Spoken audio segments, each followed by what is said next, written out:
Nedumangad Mullassery PA Azeez കോളേജിൻ്റെ പിൻവശത്തെ കെട്ടിടത്തിൽ കത്തിക്കരിഞ്ഞ ഒരു മൃതദേഹം. 80% കത്തിക്കരിഞ്ഞ മൃതദേഹമാണ്.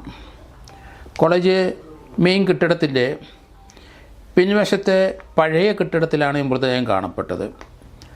ആ കെട്ടിടത്തിൽ നിന്ന് തീ ഉയരുന്ന കണ്ടപ്പം അവിടുത്തെ സെക്യൂരിറ്റിക്കാരൻ അവിടെ പോയി നോക്കിയപ്പം അവിടെ ഒരു മൃതദേഹം കത്തിക്കൊണ്ടിരിക്കുന്നു. പോലീസ് വന്നു പരിശോധിച്ചു. കോളേജ് അധികൃതരും അത് ബന്ധപ്പെട്ടവരും ഒക്കെ വന്നു. മൃതദേഹം അവിടെ കത്തിക്കരിഞ്ഞ് കിടക്കുന്നത് ടയറും മറ്റ് വേസ്റ്റ് സാധനങ്ങളും കമ്പ്യൂട്ടർ വേസ്റ്റും എല്ലാം കൂട്ടിയിട്ടിരിക്കുന്നതിൻ്റെ നടുവിലാണ്. ഇപ്പം മൃതദേഹത്തിൻ്റെ 80% കത്തിക്കരിഞ്ഞെങ്കിലും തലയോട്ടിയുടെ ചില ഭാഗങ്ങൾ, ചില എല്ലിൻ കഷ്ണങ്ങൾ ഒക്കെ മാത്രമേ അവശേഷിച്ചിരിക്കുന്നു.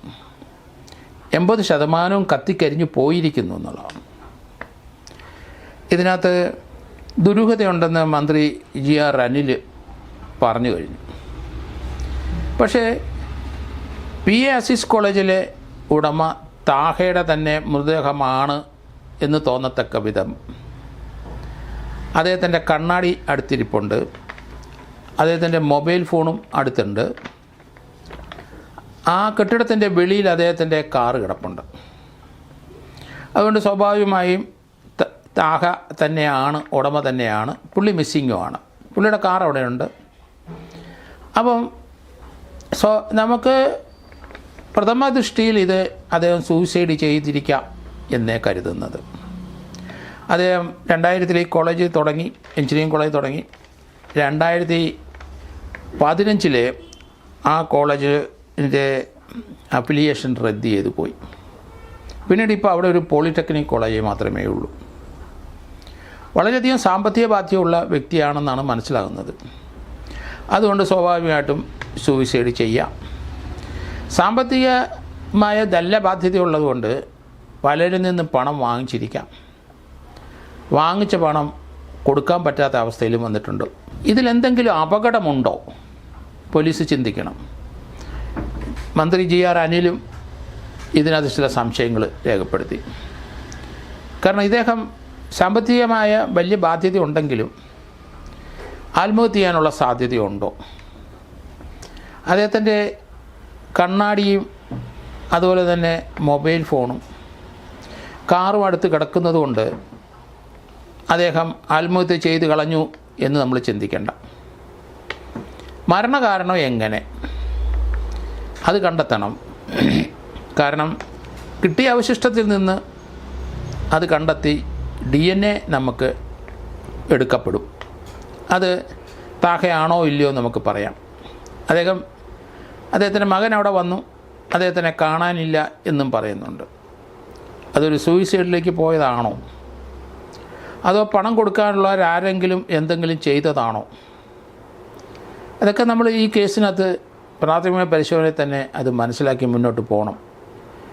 DNA എടുത്തു കഴിഞ്ഞാൽ നമുക്ക് 3-4 ദിവസത്തിനകം ഇത് താഹയുടെ മൃതദേഹമാണോ ഇല്ലയോ എന്ന് സ്ഥിരപ്പെടുത്താൻ പറ്റും. എന്നാൽ അദ്ദേഹത്തിൻ്റെ മരണകാരണം എങ്ങനെയെന്ന് കണ്ടെത്തണം. കാരണം ബോഡിയിൽ പെട്രോളോ അതുപോലെ എക്സ്പ്ലോസീവ് എന്തെങ്കിലും ഒഴിച്ചിട്ടുണ്ടോ? ഈ ടയറിൻ്റെ ഇടയ്ക്ക് കിടന്ന് കത്തിച്ചാലോ അല്ലെങ്കിൽ സ്വയം കത്തിയാൽ പെട്ടെന്ന് കത്തിത്തീരും എന്നൊരു ബോധം ചിലപ്പം താഴേക്കുണ്ടാകാം, അല്ലെങ്കിൽ കത്തിച്ചവർക്കുണ്ടാകാം. അപ്പോൾ അതുകൊണ്ട് അത് താഹയുടെ മൃതദേഹമാണ് എന്ന് കരുതി അത് സൂയിസൈഡിലേക്ക് എഴുതി തള്ളാൻ കഴിയില്ല. മരണകാരണം എന്താണെന്ന് കണ്ടുപിടിക്കണം. പോസ്റ്റ്മോർട്ടത്തിൽ അത് നടക്കുകയുള്ളൂ. എങ്കിലും അല്പസ്വല്പമൊക്കെ വന്നിരിക്കുന്നതുകൊണ്ട് പോയിസൺ വല്ലതും ഉണ്ടെങ്കിൽ ചിലപ്പം കണ്ടുപിടിച്ചെന്ന് വരാം.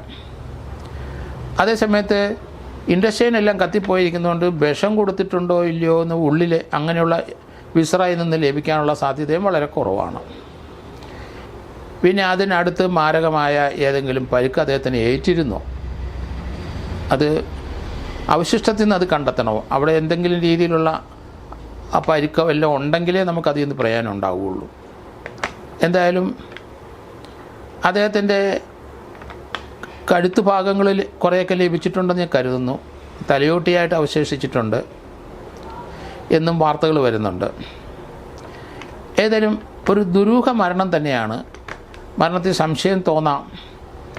അദ്ദേഹത്തിൻ്റെ അടുത്ത് തന്നെ കണ്ണാടിയും മൊബൈലും അതുപോലെ തന്നെ കാറും ഒക്കെ കണ്ടുകൊണ്ട് അദ്ദേഹം തന്നെയാണെന്ന് നിശ്ചയപ്പെടുത്താം. പക്ഷേ അദ്ദേഹത്തിൻ്റെ തന്നെയാണോ മൃതദേഹം, അതോ അദ്ദേഹത്തിന് എന്തെങ്കിലും അപകടം സംഭവിച്ചോ, പണം കൊടുക്കാനുള്ള ആരെങ്കിലും വന്ന് കൈകാര്യം ചെയ്തോ, ഇതൊക്കെ പരിശോധിക്കേണ്ടിയിരിക്കുന്നു. സാധാരണഗതിയിൽ അദ്ദേഹം വന്ന ഈ പിന്നിൽ ഈ പഴയ കെട്ടിടത്തിലേക്ക് പോകാറുണ്ട്, അവിടെ ഇരിക്കാറുണ്ടെന്നൊക്കെ പറയുന്നുണ്ട്. എങ്കിലും വളരെ നാളുകളായി 2000 മുതൽ ഫങ്ഷൻ ചെയ്യുന്ന ആ സ്ഥാപനം 2015 ക്ഷയിക്കാൻ തുടങ്ങി. കാരണം എൻജിനീയറിങ്ങിൻ്റെ അവസാന വർഷം അതിൻ്റെ അഫിലിയേഷൻ പിൻവലിച്ചുകൊണ്ട് കുറേ കുട്ടികളും സഫർ ചെയ്തിട്ടുണ്ട്. എങ്കിലും ഈ സ്ഥാപനം അതിൻ്റെ തുടക്കത്തിൽ അദ്ദേഹം പണം ഉണ്ടാക്കിയത് എങ്ങനെ, പിന്നെ അദ്ദേഹത്തിന് ആരെങ്കിലും സഹായിച്ചോ, ബാങ്ക് ലോൺ എത്രമാത്രം, പണം കൊടുക്കാനുള്ളവരത് എത്ര പേര്, ഇങ്ങനെയുള്ള കാര്യങ്ങളൊക്കെ കുലങ്കക്ഷമായിട്ട് പോലീസ് പരിശോധിച്ചേ പറ്റുള്ളൂ. അതുകൊണ്ട് അടുത്ത ദിവസം പോസ്റ്റ്മോർട്ടത്തിന് ശേഷം എന്തെങ്കിലും ഇതേപ്പറ്റി കൂടുതൽ വിവരങ്ങൾ ലഭിക്കുമെന്നാണ് ഞാൻ കരുതുന്നത്.